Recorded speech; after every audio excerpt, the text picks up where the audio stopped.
If your home feels a bit outdated, don't worry. You don't need to spend thousands of remodeling. And in today's video, I will share you 5 simple and affordable ways to refresh your home and make it feel brand new again. Let's get started. Number 1. Paint everything. Paint is the single most powerful tool for transformation.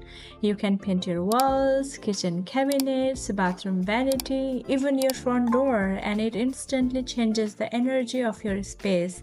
Don't forget baseboards, trim, or even built-ins for the clean, cohesive look. Paint truly is magic on a budget. Number 2. Replace light fixtures. Outdated light fixtures can make your space look tired. Try swapping in modern, simple lighting. Even one new pendant in your entryway or dining area can make a huge difference.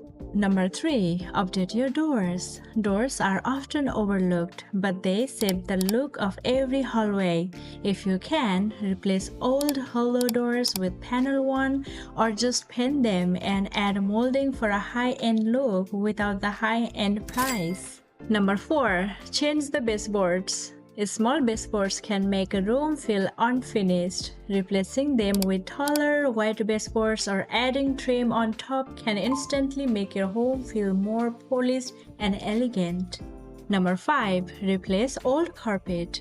If your carpet is more than 10 years old, it's time for a change. Sometimes there is a beautiful hardwood hiding underneath. If not, consider laminate or luxury vinyl flooring. Durable, stylish, and perfect for a modern refresh. And those are 5 simple ways to update a dated home. No contractor needed, right? And part 2 is coming next with 5 more easy updates that will instantly modernize your space. Don't forget to like, subscribe, and share if you find these ideas helpful. Bye for now!